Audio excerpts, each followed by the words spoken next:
Thanks for joining us on another episode of Adaptive Adjustments. I'm your host, Auntie Nika, mental health professional, certified mediator, and founder of the youth empowerment organization Children's in Action. Parents, today we have quite an interesting episode. We're going to be focusing on ADHD, also known as Attention Deficit Hyperactive Disorder. And on set we have with us today none other than Mrs.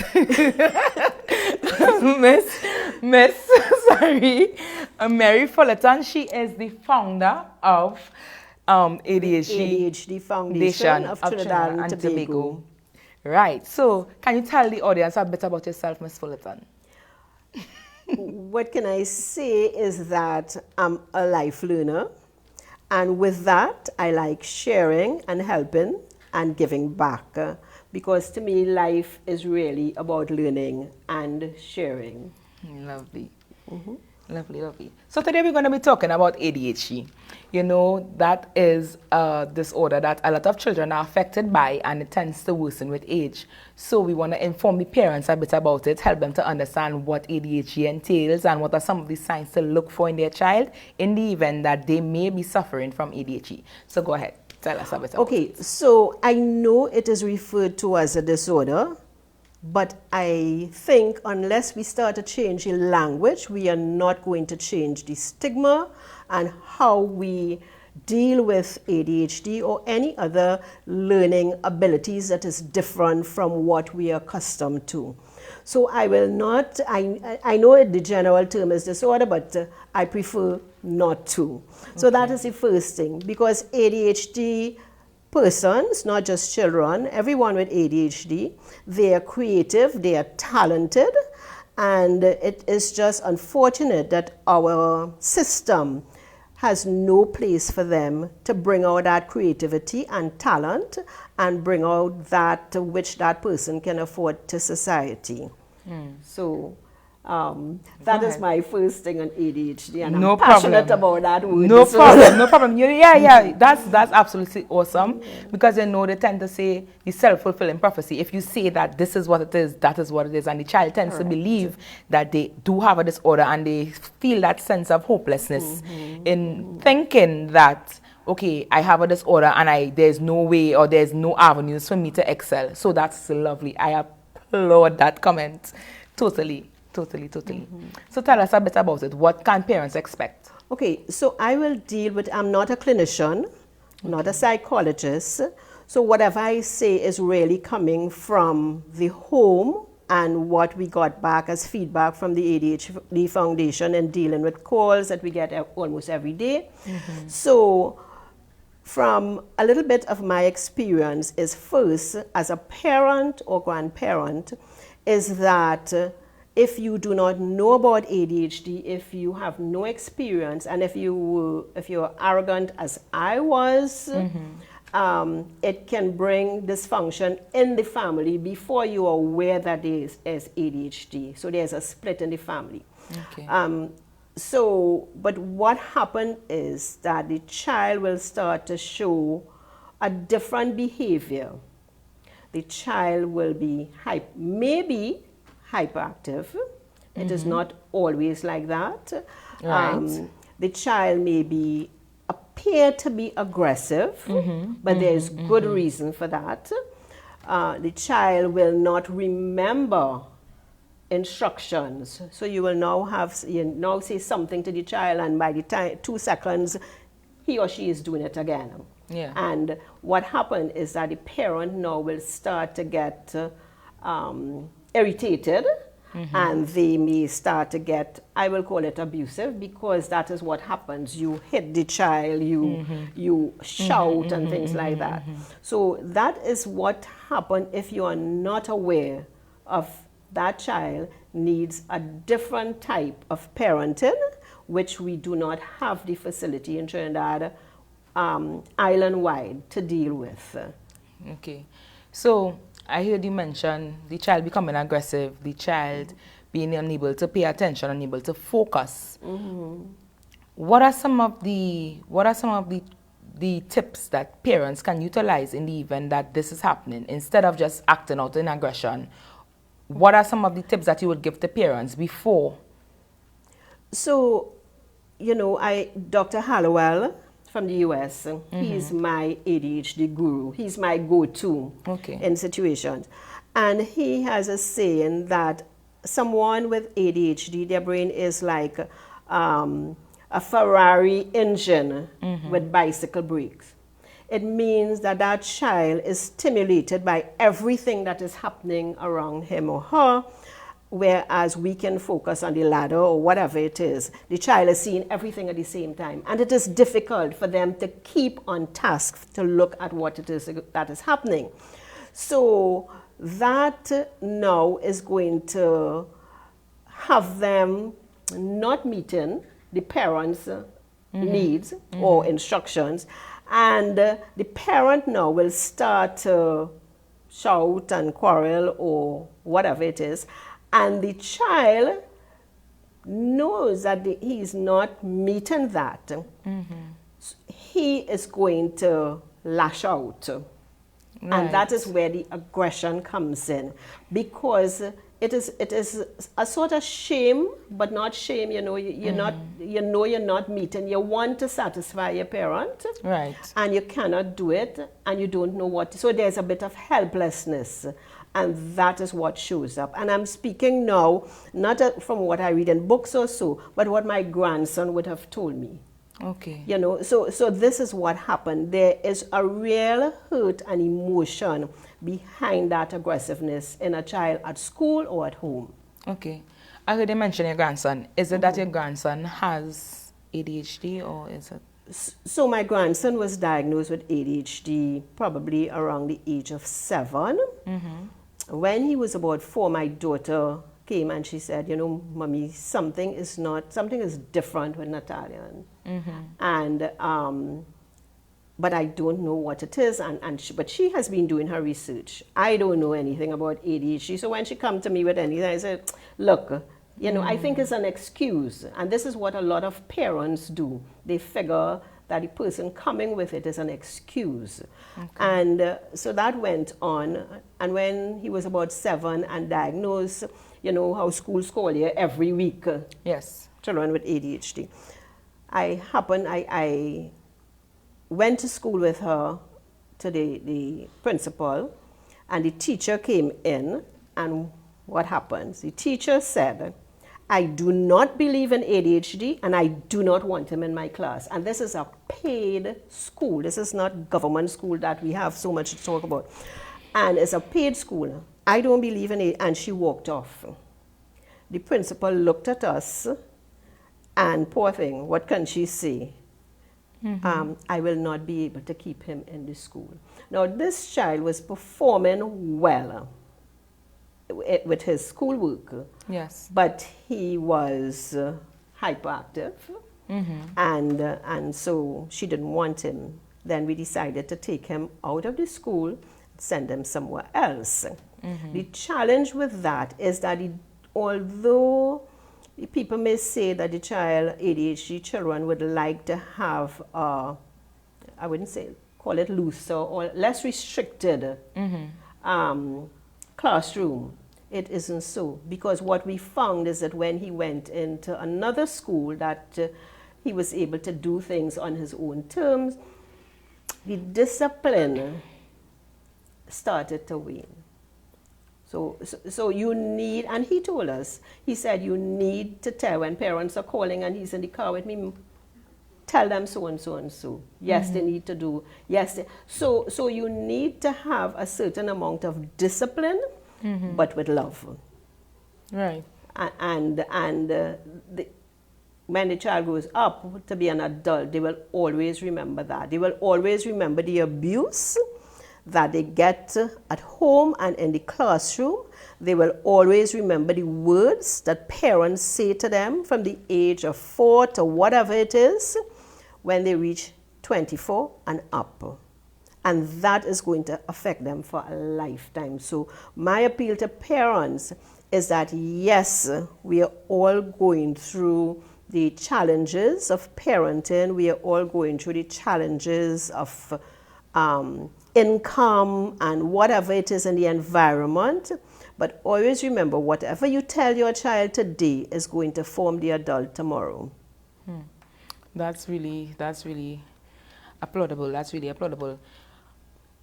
How old is Nathaniel now? He is 25. 25 years old. Yes. And he has been able to cope well through ADHD. Okay. So he did well. Leaving that school, went to another one. He did well, went into a government secondary school. Okay. In that school, most times he did not attend classes. The good thing about it is that school had a music room, and he found himself by himself in that music room, and he taught himself music. Okay. So he and the school allowed that. Okay. He did not do well at exams to leave secondary school, and it is not that he did not know the work, but he developed a fear of exams. And we have nothing in our system to help students with those issues. Okay. So after that, you also had the teenage issue and everything that goes with it. But right now, I am very proud to say, I'm proud of him, and he is doing well. However, it is not in Trinidad and Tobago. And if he had stayed here, I don't know what would have happened to him. Okay. So, okay, that's understandable. What are some of the measures, right? Because I'm just assuming. I don't want to assume. I want to make sure. You want to be sure. Is it that this situation with your grandson is what propelled you into being the founder of the ADHD Foundation? it is. And at first, I have to be honest about it. Is that I have a very strong, loving relationship with my children. And what happened is, because of my daughter's concern for her son, and I not believing in ADHD, it started to bring a rift between us. And when I saw that was happening, and I went into the school and I saw what happened in the classroom, in the principal's office, I decided to do research, and this is where we are now. Because the thing I felt, if I did not know anything, how I would deal with Natalian could have been abusive. And you think about all the children in society who are home with their parents, who love them dearly, but don't know how to cope. So our bit with the foundation was to bring awareness to the homes. First for me was to stop the abuse. Stop the abuse at home and stop the abuse in the classroom and in school. Also, we have to recognize that once that abuse starts from young, the child, what we notice too, and it isn't spoken about in society, the child is growing older and stronger, and we have a lot of single mothers, and they are getting older and weaker. And you also have, when 14 to 17, the abuse turns. And this is not spoken to, but I know, I have seen experiences where that happened. Okay. Thank you for sharing that with me, and thank you for sharing that with us. Parents, we have on set with us Miss Mary Fullerton, founder of ADHD Foundation of Trinidad and Tobago. She is sharing a live experience, right? This is her life. This is what it has been. She is the grandmother of a child that has been diagnosed with ADHD, right? And she's stating that although there are different signs and symptoms associated with the disorder, such as being unable to sit still, sometimes aggressiveness, being unable to pay attention in class. It may affect their academics as well. She's stating that parents, you need to show the child love, you need to show them affection, you need to be there for them to support them, because although they are unable to meet your needs and in some instances, and they may be unable to impress you guys. In some instances, they do remember the abuse, right? ADHD Foundation was founded to bring awareness to parents like yourselves so that you would understand the different signs and symptoms that are associated with it and the different challenges that are being faced out there in the classroom, also at homes. If you don't be careful, you can be abusing your child that is in fact suffering from something, neurological disorder. Right? So parents, take note. This is a live experience happening here. So I hope you guys are paying attention to what she's saying right now. So as we go back to Miss Fullerton, I just want to thank you for sharing that with us again. That is really a mouthful, And I like when persons have that actual experience happening, it brings about the passion. So as you said, you are passionate, and you could tell just by the way that you have been explaining everything that this is your life. This is what has been happening, right? You did mention that he's doing well. You also mentioned that there are not adequate resources in place here in Trinidad and Tobago to accommodate children or persons with ADHD. What are some of the measures that you think parents can utilize within the home, with the exception of being abusive? We know that they're not supposed to abuse the child. What other measures can parents take to ensure that their child transitions smoothly into adulthood? So we need to acknowledge that right now we are living in a different situation because of the pandemic. So globally and within our society, it is more difficult than previously. We have financial difficulties right now with parents. So they're going through that. You also have the school at home.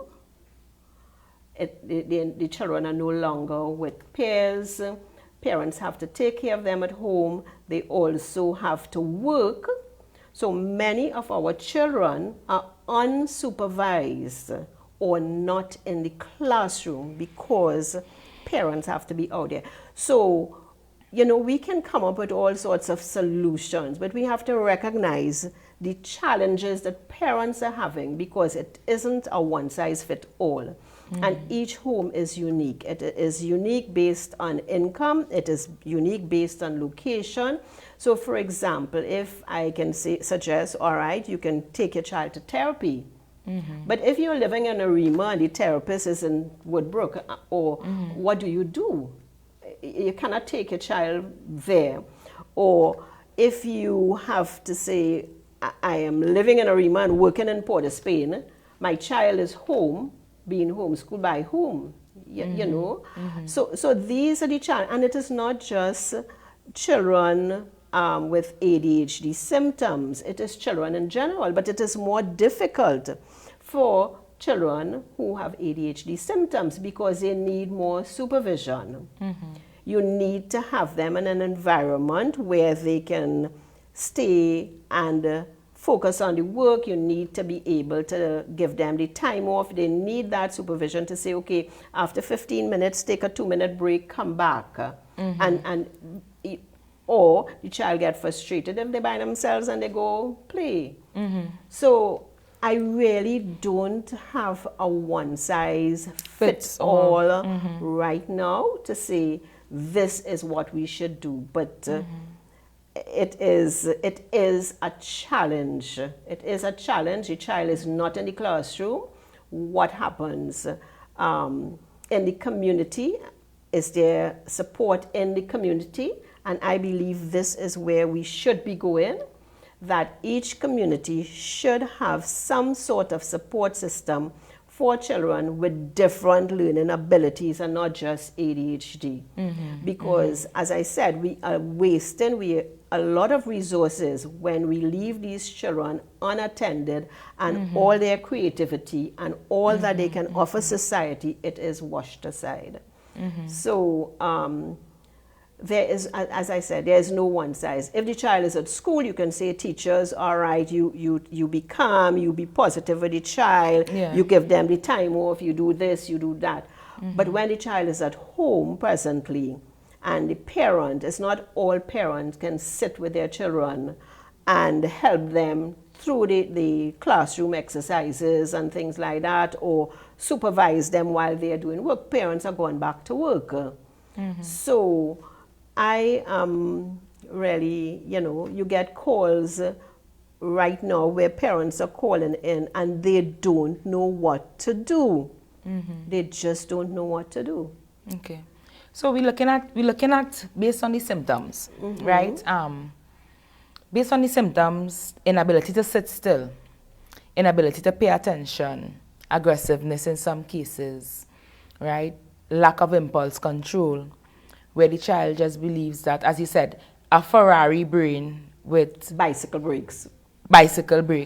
Everything is happening so quickly in their heads, but they're unable to make sense out of everything. So they see something pass by, they want to go behind it. They see something sparkly, they want to touch it. They're inquisitive as to how does this affect me. They may even break something. Like if you have a little ornament with the little things in it, they may try to break it just to get to that, right? Because I getting the understanding of it, and I could see where parents can really become annoyed by this, especially in a time like this when the pandemic is affecting the entire world and children are now at home full time. So, okay, when I think about the different symptoms, these different signs that are associated with ADHD, well, as a mental health professional, I can think about different ways within the home that the parents can actually find measures, right? Now, they may not be foolproof, but they may assist. So I'm thinking, like, for instance, first of all, as you said, you create an environment for the child where they would be in a controlled environment, yet an environment that would help them to be settled. So you're looking at probably removing some objects that you know could be damaged in the event of they running and jumping and skipping and, you know, that the hyperactive behavior that they would have. Also, as you said, you give them the time, breaks, frequent breaks in between. I'm thinking that a child with ADHD, a child that is so hyperactive and so hypersensitive, will not be able to complete an entire meal. You know, like if you give them a full plate of food, they would start to pick at what they want and then go behind something. I don't know. I'm thinking that you may have to serve them small, attractive meals. They eat a lot. Yes. When I say yes, I don't think once it's something that they like. Right. They would consume it. And also, if there's a task, I remember my grandson telling me, he said, the teachers are boring, so they can't keep my attention. Right. So once you can keep them involved, interactive in anything, learning, they are going to be there with you. But if you give them something and they're not interested. So for example, our children are very creative. And if that child likes music, he or she can sit with that for a whole day. And you know, so parents also have to find out what are the talents that are hidden, what does the child have to do, and forget this whole thing about you have to get this, pass this exam or whatever. If the system is not allowing you to get through these exams in the way that that is, your child can do well if you just hold on to him or her and focus on the things that they would like to do. Right. So I just want to rewind a bit because I tried to figure it out, because the ADHD, the hyperactivity, sugar, like I'm thinking along that line, nutrition, sugar equals energy equals more hyperactivity. So all of that I'm trying to factor. What are some of the factors that parents need to consider when feeding a child that may be diagnosed with that? So there is a conflict in that meal bit, what you should and what you... Any person certain things are not good for them. Right. So sugar and whatever it is. So you need to be healthy whether you diagnosed with ADHD or not. Right. But there are persons who would say that those things don't really impact because it is a brain. Yeah, a neuro disorder, yeah.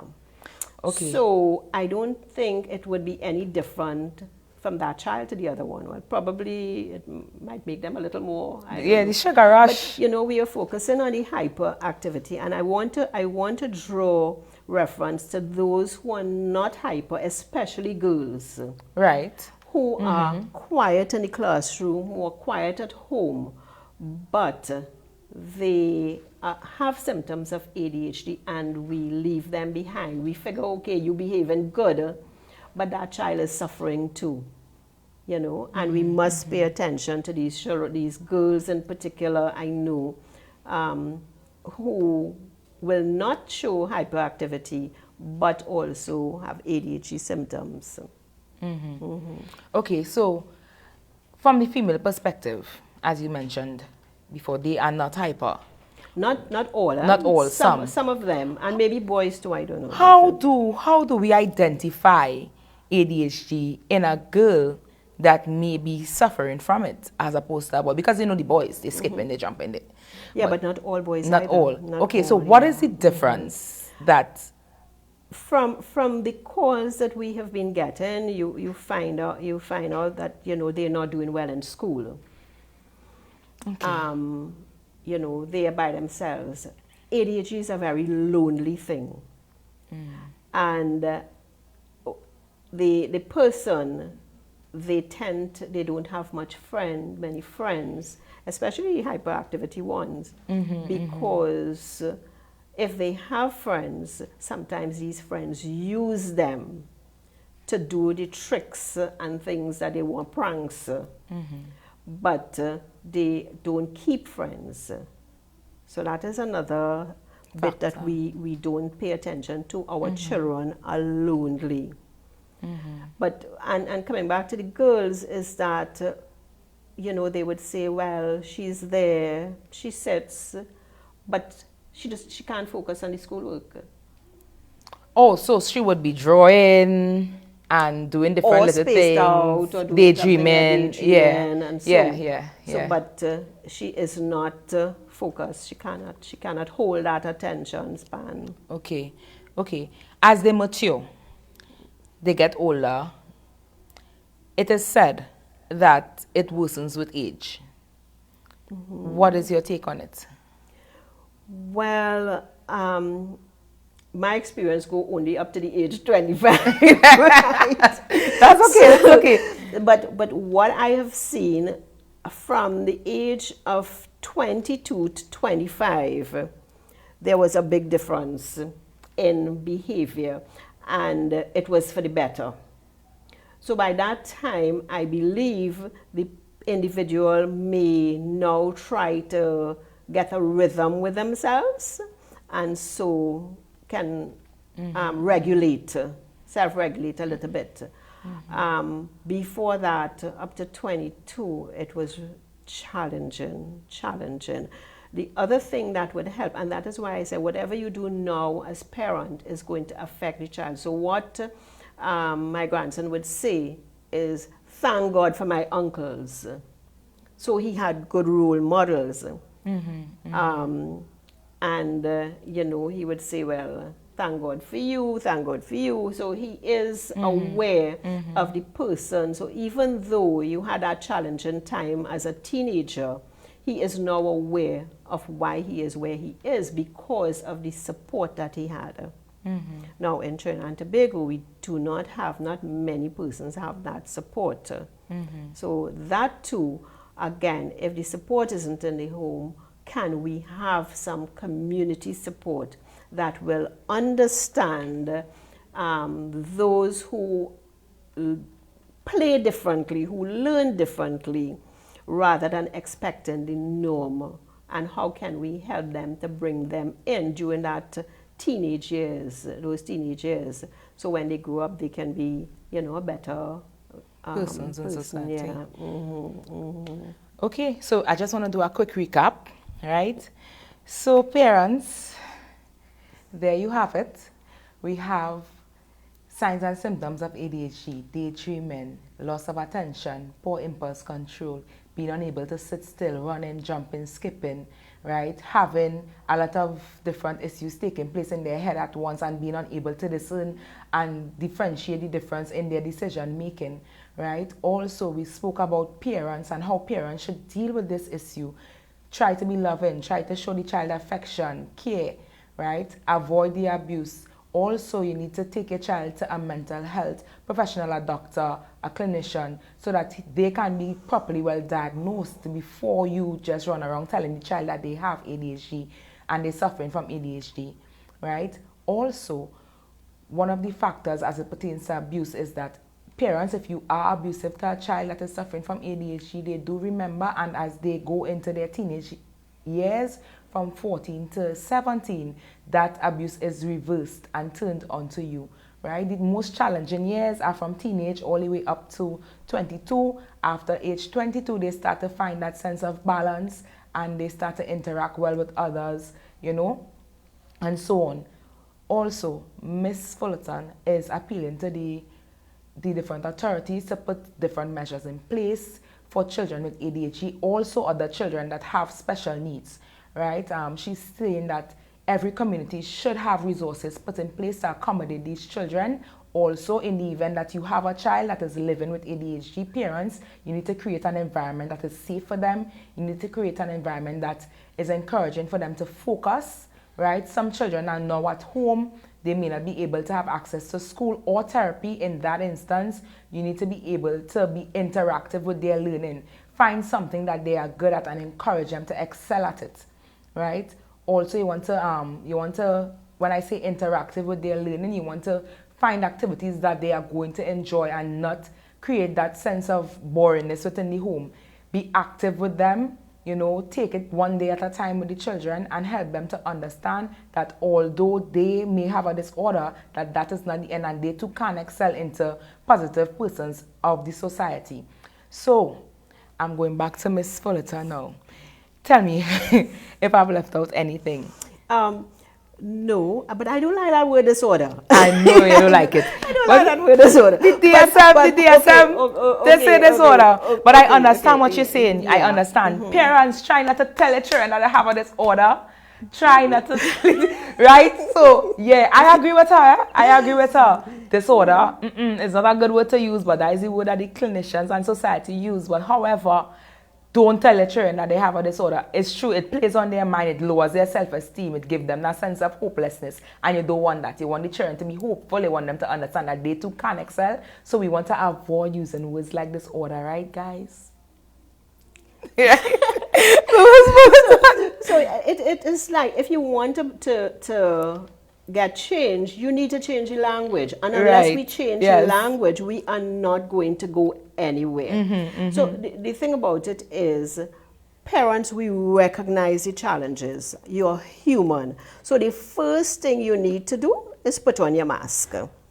Put on your mask. You need to take care of yourself. And that is where you are going to find the resource to deal with the challenges.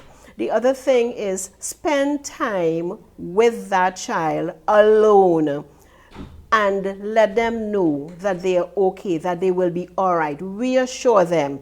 Let them know that they can speak to you, they can come to you with the things that they are feeling, because you know, they are bombarded, they are not good enough, they will not do well, they are stupid, they are dotish, they're done. All kind of things people tell them in the classroom and at home, and their peers and their siblings.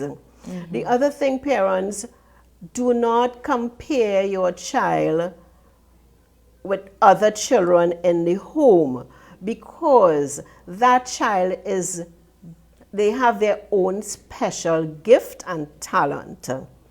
You may not recognize it, and until that they recognize it, you are the one who have to fill that hope in that child and let them know they are special and they have something to offer just as good as the other one. And so treat them with love. But you can't treat that child with love if you do not loving yourself. So you need to take care of yourself. Treat your child with love and let them know that they can come, they can speak with you.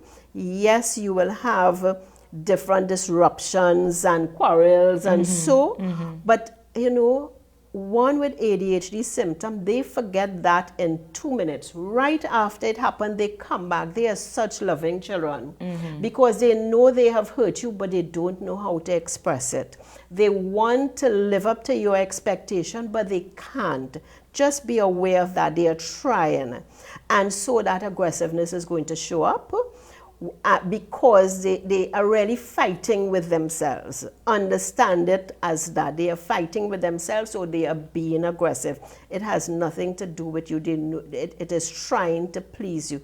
So just love your child and instill that in them that they can do well, they will do well, and let them pursue things that they like, find out from them, befriend them, and yes, you need to discipline them. I'm not saying not to discipline them. I'm not talking about beating and whatever it is.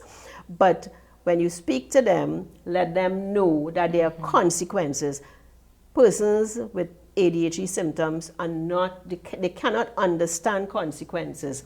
But when they reach 24, 25, they will remember. They will remember everything you say to them now. So that is all I can share with you. Just love your child. Love yourself. Yeah, that was awesome. That was awesome. Thank you for that. Thank you so much for that, Miss Fullerton.